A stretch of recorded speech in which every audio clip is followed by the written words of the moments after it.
Esse problema é uma continuação daquele problema do chocolate em pó, qualquer pó muito fino, que em movimento pode absorver cargas do ambiente, pode aumentar potenciais e produzir descargas elétricas.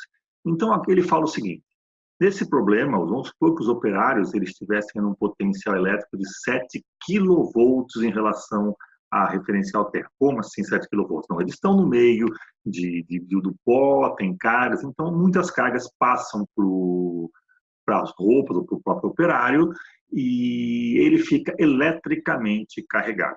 Ele vai tomar choque? Não, cuidado. Para que ele tome choque, para que produza algum efeito, não basta pensar na diferença de potencial, mas sim no produto da diferença de potencial vezes a carga que vai ser transferida. É esse produto Q vezes delta U, delta V, que me diz qual que é a energia disponível para produzir algum efeito, qual que é o trabalho que pode ser realizado.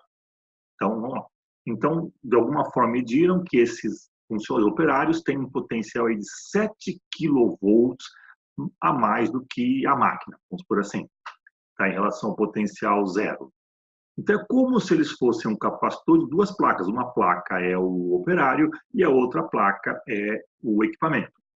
Entre essas duas placas tem um potencial de 7 kV. E eles aqui modelam como se fosse um capacitor com uma capacitância de 200 picofarad. Então, vamos lá. Qual que é a energia armazenada nesse capacitor que tem uma placa, que é o operário, e outra placa, que é o equipamento?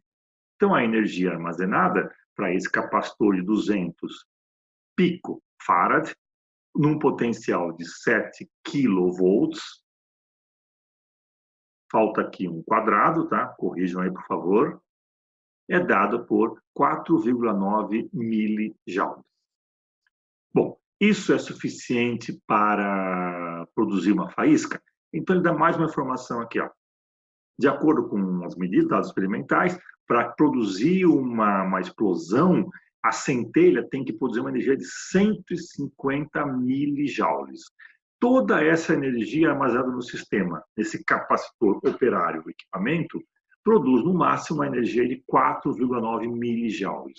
Portanto, se essa fábrica explodiu, se esse processo teve algum problema de descarga elétrica, não foi originada na centelha produzida pelo operário, porque ele simplesmente ele tem uma energia muito baixa, em torno de 5 milivolts, e seria necessário 150 milijoules, e seria necessário 150 milijoules para produzir. Então, não é a energia armazenada no operário a causa de uma eventual explosão.